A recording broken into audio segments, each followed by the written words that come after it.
As our living planet drifted on the sea of eternity, soon after the dawning of the 20th century, the winds of change began to blow. Events were to take place which would change the course of mankind forever. The atomic age had arrived.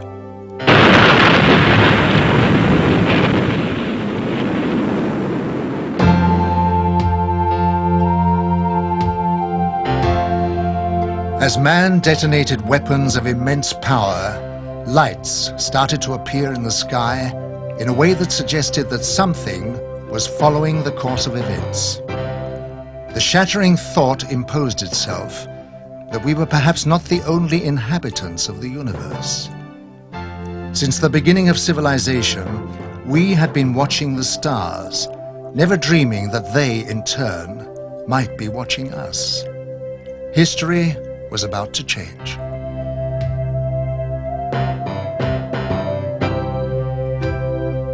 Because these lights appeared suddenly in the sky over Washington on July 20th, 1952, moving from the White House to the Capitol, hundreds of people witnessed the extraordinary event, and it left them stunned. The lights instantly jumped from one position to another. They were also observed by high military officials who knew what the lights were trying to say. The public had never seen anything like this, whereas the military had already a long history of involvement with these alien visitors, but had kept it from the public. An immediate emergency meeting was called to formulate a plan to divert public attention away from the occurrences.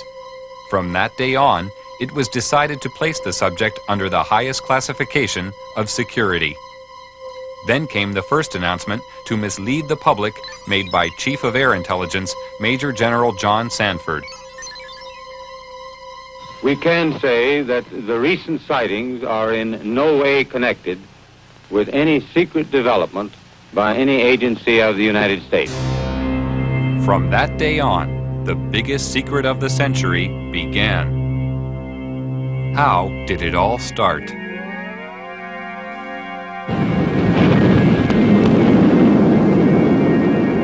After the first atomic bomb was detonated, more tests were made of the effects on the environment and human subjects to gauge the degree of contamination unleashed. No knowledge of the devastating long-term effects existed at this time. Here in New Mexico, an army base close to a small town called Roswell became the focus of attention on July 2, 1947, when Bill Brazel, a farmer, found a crashed disc-shaped craft on his land. The military arrived on the scene and quickly isolated the spot when they found debris scattered over a wide area. They also found 4 dead humanoid alien bodies who had been ejected from the craft. Because of many recent UFO sightings by the military, they accepted the existence of visitors from outer space who obviously possessed a technology which was far beyond our understanding. Now, for the first time, they had tangible evidence and were eager to learn its secrets. Roswell was the home of the 509th Bomber Wing, the sole American atomic bomber group. Major Jesse Marcel, an Army intelligence officer, was engaged on the recovery operation and asked Walter Haut, the Army Public Relations officer, to prepare a story for the local newspaper. He told me to prepare a release with basically the information that he gave me over the phone. When it was done, to take it into community and hand deliver it to the 4 news media we had in Roswell at that time, which is what I did. The story was published in the local paper. The news was also prepared to be aired by the local radio, but Judd Roberts, the radio station manager, was warned not to broadcast it. Sorry. The question that we ran into is the very next morning, some friendly person, probably from Clinton Anderson's office, called us from Washington and said, we understand that you have some information, and we want to assure you that if you release it on this matter, because it's not supposed to be released, it's very possible that your license could be in jeopardy, and so we suggest that you not do it. And he said, when I mean in jeopardy, like maybe 3 days. Preparations were made at Roswell Army Base for the transport of the wreckage. Robert Shirkey witnessed the secret handling of the parts. They came in the front door, straight down the hallway, and right out onto the ramp to climb into the airplane. And these were the people that were carrying parts of the crashed flying saucer at that time, UFO today, that I got to see. And that was the only thing I got to see. And it was very short, very quick. Colonel Blanchard, in order to get out of their way, had backed into the doorway of the ops office. And I stepped up to him and I said, "Colonel, turn sideways. I want to see too." On instructions from the Pentagon, Thomas Jefferson DuBose and General Ramey created a cover story saying the crashed object was a weather balloon. But we used that in order to assuage the curiosity of the press. The wreckage was loaded back onto an aircraft and flown out under cover of great security and secrecy to Wright-Patterson Air Force Base. The pilot kept silent for several years, but informed his wife after the story appeared in a newspaper. I guess now that they're putting in the paper, I can tell you about this. I wanted to tell you for years. He said, "I want you to read this article because it's a true story." And I not only know that it's true, but I'm the pilot who flew the wreckage of the UFO to Dayton, Ohio. Wright-Patterson Air Force Base was considered the most technologically advanced research center in the United States. The wreckage of the Roswell crash was dismantled for analysis. The matter was considered of such importance that the orders came directly from President Truman. Under the cover of the CIA, Truman created a group called Majestic 12 for dealing with and covering up all information about UFOs. President Truman gave the task of handling UFOs only to the highest-ranking generals. After the Roswell crash, a special group of scientists was formed and facilities built to be prepared to deal with any further UFO crashes which would occur. Wendell Stevens was a lieutenant colonel in technical intelligence in the U.S. Air Force and is now a UFO investigator. Now having an extraterrestrial vehicle and some bodies in their hands, didn't know when the next one would come down, where they came from, what they were going to do about it. There were a lot of unanswered questions. And the United States was in a turmoil at the time administratively because we were shifting from a war economy and a military-industrial command structure to a civilian structure. So the military was still dominant, and they wanted to keep control of this until they knew what was happening. So they created, and remember, General Marshall was our Secretary of State at the time. He was a five-star general. These people selected certain representatives from the military-industrial complex that they controlled, generals and admirals and certain scientists that worked with the military and worked with industrial planning. These men were designated as a task force to take charge of any event that followed. And one did. Almost a year later, on the 25th of March of 1978, the next one came down, 1948, the next one did crash, and it came down under observation by radar, so that we knew where it landed at the time that it struck the ground, and a helicopter was over it in less than an hour. It reported what it observed, and the plan generated by these people from the military-industrial complex after the Roswell crash was immediately put into place. All of the generals and admirals and advisors and scientists were contacted and ordered to proceed to a base in Colorado, where they were picked up and driven to the crash site. Now all of these men have gone to the scene to see for themselves what an alien vehicle looks like, and they were going to advise General Marshall directly, who was controlling everything from remote position from telephones, on how to proceed. And when an operation is that big, you can't cover everything up. We discovered that the owner of the property where the vehicle came down was arrested in his house with his family, and they were kept in the house for 4 days, not allowed to go outside or anything. All the roads in the area were blocked. All access was closed. People that lived close enough to know something about it were kept in their houses.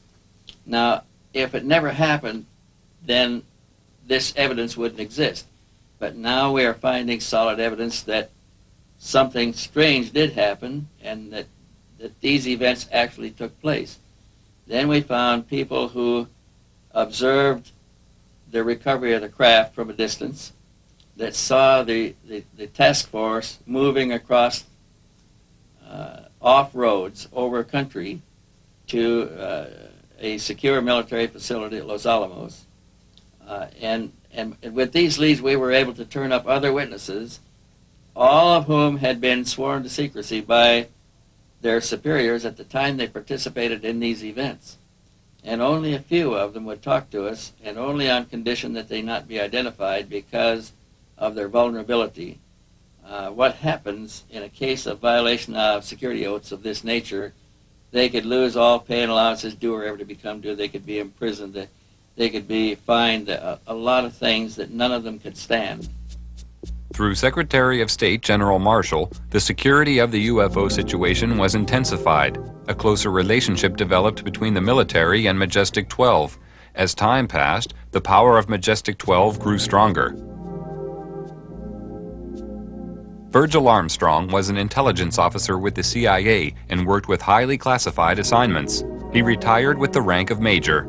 I received documents which said that a UFO had landed in the middle of White Sands, New Mexico proving grounds, and that this object was inert, was under surveillance, and would be kept under surveillance until they could determine whether it was hostile or friendly. It later turned out that it was friendly in that the occupants were dead, and when we got aboard there were 5 bodies. The bodies were diminutive in size, in other words 3.5 feet. The largest one was just under 4 feet. 2 of them were obviously the commanding officers because 2 of them wore epaulets on their shoulders. Later turns out that they were all male. When we flew them back to Wright-Patterson, of course, the examination, physical examination, and the autopsy, of course, revealed that they were indeed all male. From descriptions given by several witnesses, the aliens have very large eyes, a small nose, and a small mouth. They are usually about 3 feet 6 inches in height and have no body hair. Now, consider, if you will, the position of the United States government at this time. They proudly thought of themselves as the most powerful nation on Earth, having recently produced the atomic bomb and won World War II with it. They had built a jet aircraft that exceeded the speed of sound in flight, or would, in October of '47. They had built bombers with intercontinental range that carried weapons of mass destruction. Now, imagine what it was like for these same leaders, all of whom had witnessed the panic of the Orson Welles broadcast in the War of the Worlds in 1938. Thousands of Americans panicked at a realistically presented invasion of Earth. But imagine their horror as they actually viewed the dead bodies of the real aliens. Imagine their shock as they tried to determine how these saucers were powered and could discover no part even remotely similar to components they were familiar with. No cylinders, no pistons, no propellers, no vacuum tubes. It's only when you fully understand the overwhelming helplessness the government was faced with in the summer of 1947 can you comprehend their perceived need for a total, thorough, and sweeping cover-up to include the use of deadly force.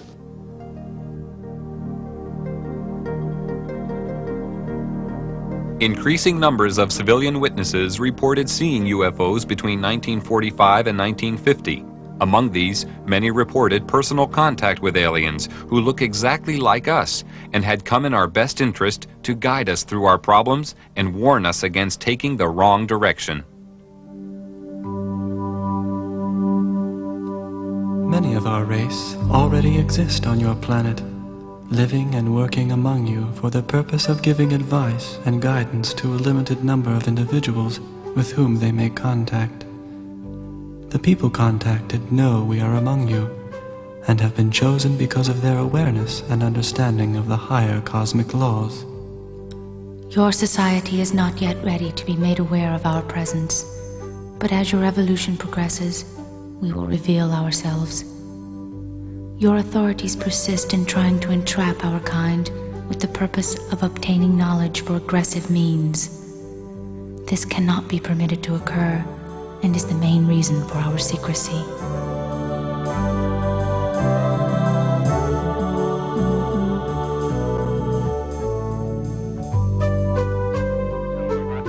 President Truman ordered a heightened level of security after the capture of a live alien from a UFO which had crashed. Because of the ever-increasing numbers of UFO sightings at the time, it was decided to create a project called Blue Book, which was designed to suppress public knowledge and create an atmosphere of ridicule around the subject of UFOs. Professor J. Allen Hynek was a professor of astronomy and an astronomical advisor to the United States Air Force on their UFO educational program. And I know the job they had. They were told not to excite the public. Don't rock the boat. And I saw it in my own eyes happen that whenever a case happened that they could explain, which is quite a few, they made point of that and let that out to the media. Things that the cases that were very difficult to explain, they would jump handsprings to keep the media away from it. For they had a job to do, to, whether rightfully or wrongly, to keep the public from getting excited. A live alien was captured in 1948 after a UFO crashed in America. He refused to communicate for 1 year and was given the name EBE, or Extraterrestrial Biological Entity. He later began to communicate and gave details of his home planet. EBE had a large crystal which he linked to his mind telepathically and was able to communicate with his own race. He was also able to see into the past and future and perform many other amazing feats. He told of believing in the universe as the supreme being and stated that his race lived in harmony without wars and had nearly eliminated all diseases. He said they lived to approximately 800 years of age and that their technology was far in advance of ours. The authorities were amazed by the things they were shown through the crystal. EBE was able to communicate with huge spaceships which were holding orbital positions thousands of miles from the Earth. He told them that their crafts were capable of reaching areas in the universe beyond our imagination, and that they were operated by thought control coupled to biological computers, and consequently did not have any control systems as we understood them. He talked about his planet and how their technology had created a system where everything was self-functional and did not require a workforce to operate it, and that everything was monitored from a central control system. He said that technicians were present there. He said their power source was eternal energy from the cosmos. He told them that his race didn't have a government like Earth, but a society governed by wise elders who sat in council to make decisions of policy. They did not have a monetary system because the needs of the people were catered for by the Federation, which made them all equal. At the request of the aliens, a meeting was arranged with President Eisenhower in 1954. It took place amid tight security at a secret location.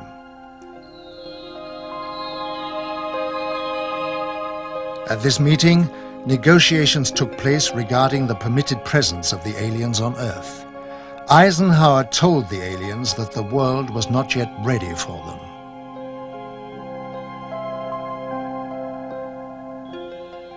Eisenhower witnessed an alien demonstration of technology and power at Muroc Dry Lake, which is now called Edwards Air Force Base. I believe we made a deal, and the deal was that in exchange for super technology, super weapons technology, we would agree to ignore the abductions that were going on. He made it more military-oriented than, say, a civilian president would have. And it's this, I think, that has let his actions let the real power of the executive office slip through the hands of the president into MJ-12. The President of the United States does not have a high enough clearance to know the whole thing. And it's interesting to note that above top secret, there's 38 levels of clearances. Eisenhower's the last president to have a full briefing on the alien problem. There was a disdain of elected officials throughout the intelligence and military communities, and they just didn't like elected officials. So every president since then has not had high enough clearance to know the whole problem. Now they know there's aliens, they know we've recovered saucers, and they know that we're trying to get technology. But there are certain other things which probably only about 25 people on the face of this earth know. When members of our race visited the Earth, we told you we had a technically and emotionally advanced order who had made the mistake of permitting our technology to stifle our emotional role. Through the course of time, we had become totally devoid of any emotional instinct and were unable to experience love, hope, or joy. The result of this was a race which had become totally mechanical and had lost the reason for existence. We need help, and we looked to the human race for help, because we realized that all the higher emotions were still alive on Earth.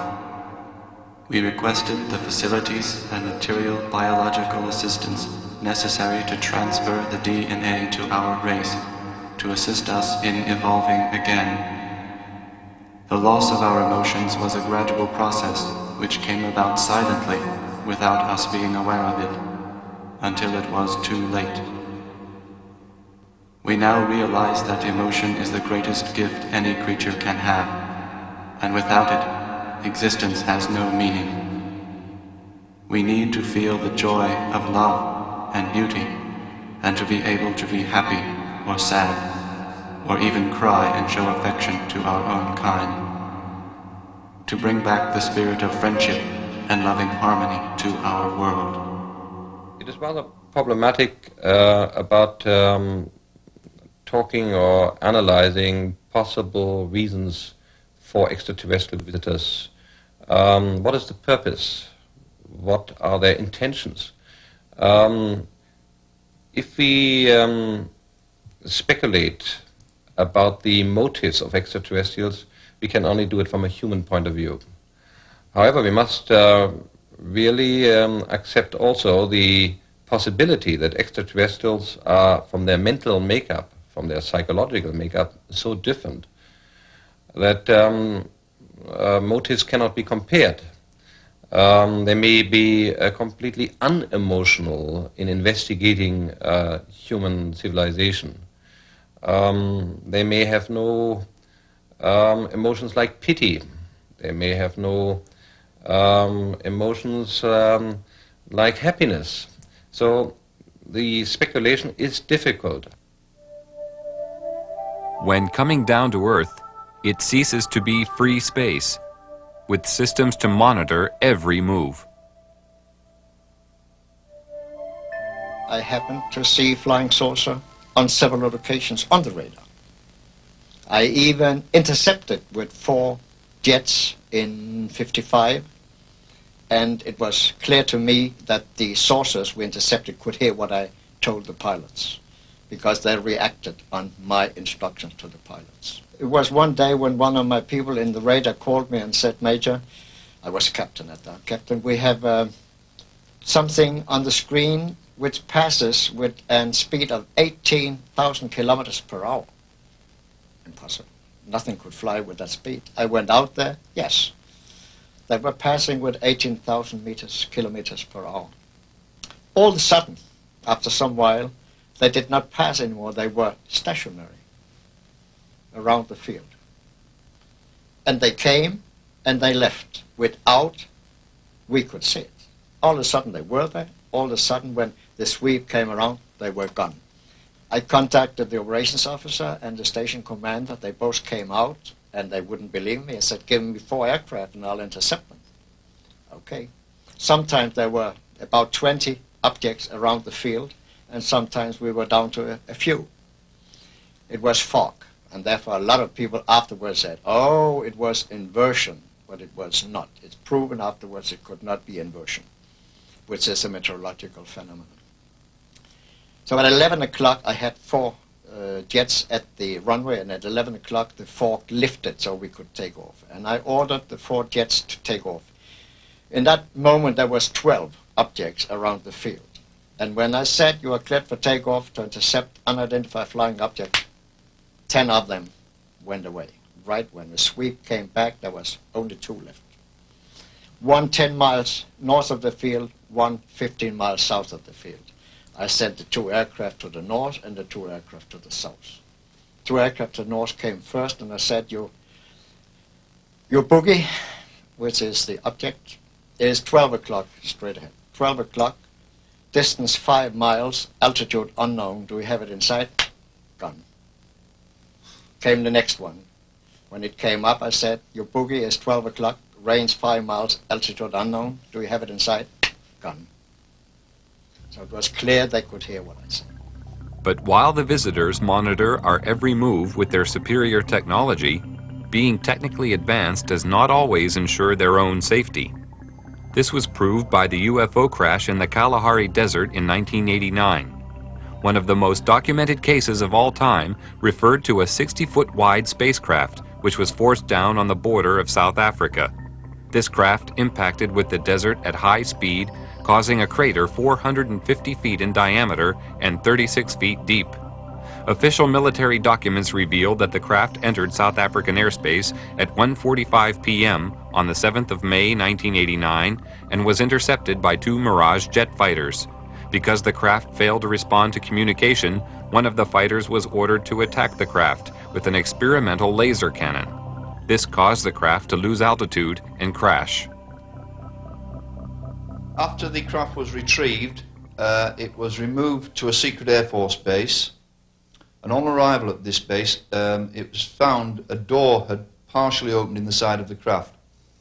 Hydraulic pumping gear was brought to the scene, and the door was forced open. When this was done, 2 aliens staggered out of the craft, and it was found that one appeared to be seriously injured. They were immediately arrested and removed to a medical centre, where a medical team was sent in to try to assist. The authorities at the scene entered the UFO, and hieroglyphics were found inside the machine, alien hieroglyphics of course, and various items of electronic equipment were also removed from the craft. The retrieval team from America arrived eventually, and the object plus the aliens were eventually taken by C-5 Galaxy transporters back to Wright-Patterson Air Force Base, where further analysis was taken on. When the military entered the craft, they quickly removed portable equipment and instruments, some of which were considered useful as potential weapons. This was not certain at the time, but was clarified after scientific investigation. Also found aboard the craft were a series of hieroglyphics, which indicated that the aliens had a written form of communication. The writing gave the impression of an alien alphabet, but it is not known if any of the scientists present were able to understand its meaning. Data found on the craft were stored on a system of silicone slides. It was obvious to everybody at the site that they were dealing with a very advanced technology, including the propulsion system. As more and more alien technology comes into the possession of our scientists, more understanding is being gained about the physics involved in producing propulsion systems capable of taking man deep into space. The American Naval Deep Space Command, who also call themselves the Guardians of the High Frontier, are responsible for the location and identification of all objects in space around Earth. It's their claim that they can track and identify an object as small as a football at a distance of 30,000 miles. They refer to unrecognized tracks as unidentified orbiting objects and have been known to locate up to 6,000 of these in a 3-month period. Their area of responsibility lies outside the Earth's atmosphere.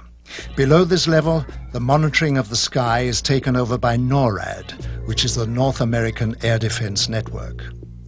Larger radio telescopes are on station throughout the world. They can scan the heavens to distances of hundreds of light years.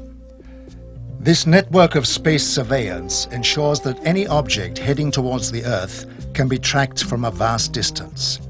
As an object approaches, it is monitored throughout its journey.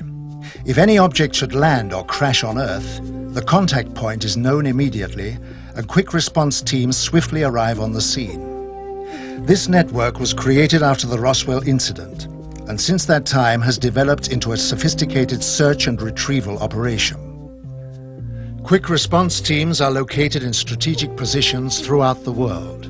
Once there, they isolate the area and ensure that the public is kept unaware of sensitive incidents. All over in NATO, they are interested. It's generals and colonels. The Americans are interested. The English are interested. Everybody knows about it. I was one in Wiesbaden with one of the squadrons down there, and I worked with a colonel. And one afternoon, I was going to nearby town. I don't remember the name. And I went to the office in civil clothes to pick up something, and he was sitting there. "Hi, Major," he said, "where are you going?" "I'm going to city." "What is that?" He pointed. I had my badge here with a flying saucer on my blue jacket. I said, "What?" "That, damn it, that." I said, "Nothing. It's a flying saucer." I said, "It couldn't be. You Americans have proven they don't exist." "Shut up," he said. He took the telephone and rang. "Jack, Pete, come on down." And in a sudden, we had 5 officers and himself. And we talked for 3 hours. And they knew exactly as much as I did.